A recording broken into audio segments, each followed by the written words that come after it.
Hello, welcome to my first ever tutorial video. This is a time-lapse tutorial.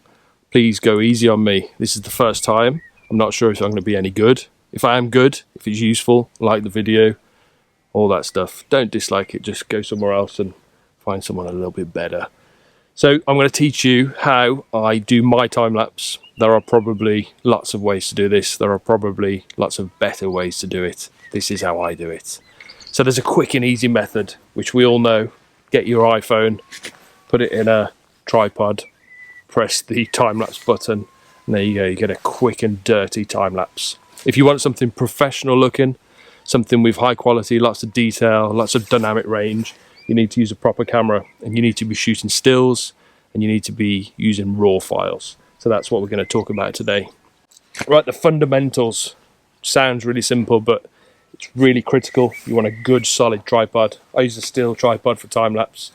Carbon fibre is great, perfect for carrying around on long hikes. If I'm in the mountains, a carbon fibre tripod is always useful. But if I'm shooting time-lapse, if I'm planning to shoot time-lapse, I always take this one. Big and heavy, bit of a pain to carry around, but you will thank yourself for carrying it around when it comes to editing the shots.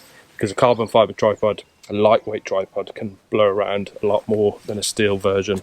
So get a big heavy tripod. Have it extended as little as possible. Always extend with the legs, never the center column. Center column is, sometimes it's useful. For time-lapse I'd stay away from it. It moves around a little bit too much. Lose everything off the camera that you don't need. Lose the neck strap, lose any microphones, any lighting, anything that doesn't need to be on there, just take it off. It's only going to induce vibration and shake from the wind. You'll need an intervalometer, either built into your camera, as a lot of cameras do these days. If not, you can buy a little external one and they plug in via USB. They're quite cheap on Amazon or eBay. Get yourself one of those. Carefully plan how many shots you need to take. Don't just overdo it, because you're going to end up with lots of data, lots of editing, lots of processing. Not to mention, it's going to suck loads of battery power on the shoot.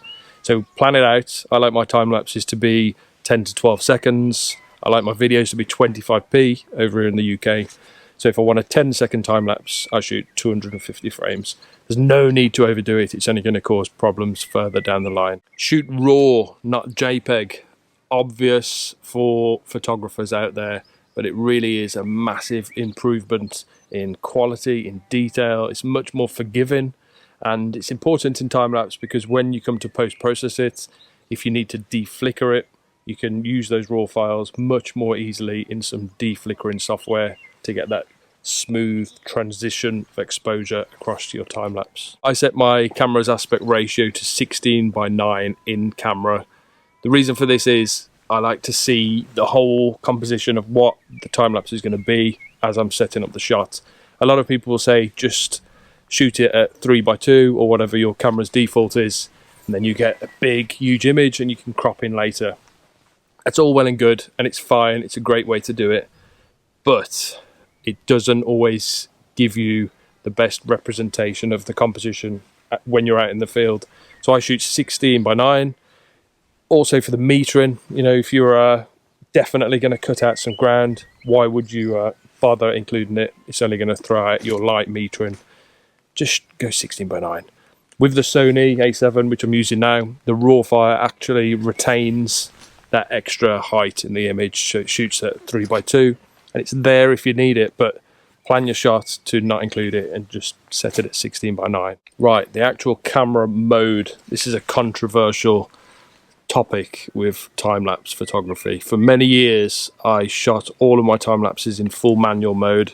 This is the conventional way of doing it. It seems to be the best way of doing it. With the Sony A7 I recently changed to using aperture priority, and I've had absolutely no problems with it. I shoot raw and I always process my images with LR time-lapse, which is a de-flickering piece of software. Look it up, it's really good. And it just makes things easier, especially when you're doing anything day to night or night to day, or if you're on a day like this where there's broken cloud and it's going to suddenly the shot's going to go hot, it's going to go dark. You risk overexposing, blowing out highlights. So experiment with aperture priority mode. The Sony is incredibly good. Other cameras might not be. I'm not sure, just experimentation and see what you think. One of the big problems shooting manual mode, and one of the reasons I would encourage you to try aperture priority mode, is just that. I've just kicked my tripod talking to you, and if you're shooting in a time-lapse in manual mode and you need to change the exposure for some reason, maybe a cloud's moved over, or maybe you're doing a day to night or a night to day holy grail technique, you can quite easily kick your tripod and upset the composition, or you can move the camera. If you've got big heavy hands like I have, then it becomes a bit of a problem. So you can omit that altogether by just shooting aperture priority. In camera stabilization, turn it off completely. It might seem like the wrong thing to do, but it's the right thing to do. In fact, whenever you've got your camera on a tripod, I would suggest turning it off. If you're taking stills, video or whatever, you don't need it, just turn it off. With the Sony, if you turn off in-body sensor stabilization, it also turns off lens stabilization if you've got it. I don't have it at the moment, but turn it off.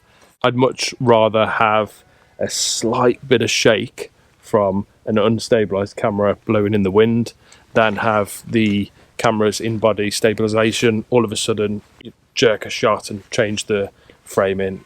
It'll create a headache. It'll mean you definitely need to stabilize your footage, and for the risk of the super slight vibrations from the wind, I just wouldn't do it. Turn the stabilization off. Some man's decided to start his motorbike. Shutter mode. If you have an electronic shutter mode or a silent shooting option, use that purely and simply to save the life of your camera. If you're into time-lapse like I am, you can shoot tens and probably hundreds of thousands of images, and there's no point wearing out your shutter. The Sony and a lot of other cameras, I used to use a Panasonic GH4, that was brilliant, had a great silent shooting mode, and the shutter activations didn't count on your total. And the image quality doesn't degrade that much.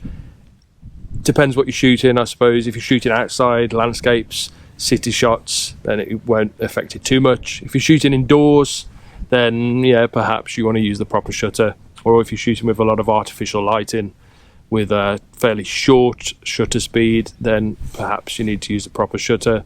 But in most cases, silent shutter, it's going to save you the wear and tear on your camera. Focus is really obvious with time-lapse. Always use manual focus. The way I do it, because I'm lazy, is I shoot autofocus and then I turn the focus off. You have to remember to do that. I have a custom menu set up in my camera where I quickly go through before I start a time-lapse, and all the things that I need to change are laid out in front of me. White balance is super important on time-lapse. You don't want the white balance suddenly changing through the composition, through the time-lapse sequence. You are going to be editing the raw files at the end, but it'll just complicate things. Just set a manual white balance. On a sunny day like this, just set it at sunny or 5,500. If you're in the dark, just set it at 3,200 or whatever. Just use sunny mode. Whatever you're doing, it's not going to make too much of a difference. White balance basics, I'm not going to go into it, but you don't want it all over the place. Always set manual white balance. Right, I almost forgot. You want as long, within reason, as long as a shutter speed as possible for some nice motion blur, especially if you're shooting a scene in a city, for example, where you have cars and people moving around.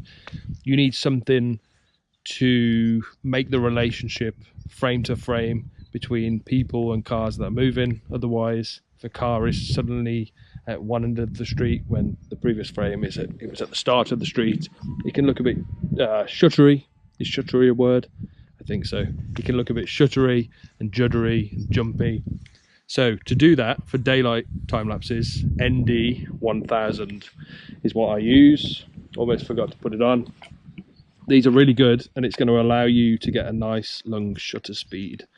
In the day, I go for a maximum, minimum, which way around am I doing this? A minimum of 1/50th, shooting at 25 frames, but with especially with clouds. I do a lot of landscapes, so quite often like to get it up to half a second, 1 second, and sometimes even more. So I've just put the ND-1000 on, and you'll see here that at f5 it's given me 0.6 of a second. So I also mentioned that I had a custom camera menu set up. I'll just show you that now. Makes things really easy. So the first thing that you want to do, obviously, this is really basic, so I feel like an idiot explaining this, but set up your framing, set just autofocus on this bit of concrete here. I've got the countryside in the background, some nice clouds coming over. So that's that done. And then if I go to my custom camera menu, it tells me there, white balance, done. Focus mode, single shot, change that to manual so it can't accidentally change now. Back into my custom camera menu, steady shot, that's my in-camera stabilization, that's already off. Interval shooting function, oh nice, I've got a fighter jet flying over mid tutorial. Hopefully that'll set my tutorial apart from the people on YouTube who know what they're doing. Right, I don't know if I want to carry on now. I might put my long lens on and shoot that instead. Where were we? Interval shooting function. Right, this is my intervalometer. It's on. Shooting start time is 2 seconds, so it's 2 seconds after I press the shutter it's going to start. Shooting interval is 2 seconds. I'm shooting 300 shots. Go back to my menu. Silent shooting is on. It automatically comes on the Sony with the intervalometer on. And then the last thing on the menu there is finder and monitor. I use that for long time lapses. It's a quick and easy way of switching from the image appearing in the viewfinder or on the monitor. Because it's a mirrorless camera, it's either in one place or the other, and I'd much rather it be on the monitor when I'm setting up the shot, but then in the viewfinder when it's shooting the time lapse, just to save battery power. If you're out for a shoot and you're doing a load of time lapse, it really helps. The monitor really does suck the battery power. And that's it, off we go. After this, my post-processing workflow is really quite simple. I put the 300 raw files into Adobe's raw editor. I tweak them in batch so they're all the same, how I would normally tweak it for a nice photo, nice big dynamic range. Here I'm going to be really emphasizing the clouds and dropping the highlights, lifting the shadows, probably underexpose it a touch to really get some doom and gloom and an eerie industrial feel with these concrete and reinforcing bars behind me. I'll then open up LR Timelapse, de-flicker all the images, put them into Adobe After Effects, possibly warp stabilize the shots. That really helps if there's any wind, if it's been moving around. There's not much wind here, but generally I like to do it anyway, and then export into a video file. Sounds complicated, it really isn't. I'll note down how I do it in the description. And that's it. Maybe I'll make a video on the post-processing at some point, but for now, thanks for watching my first tutorial. Hope it wasn't too awkward and boring and ums and ahs and fighter jets interrupting. Drop it a like, subscribe for more, leave a comment, and see you soon. Cheers.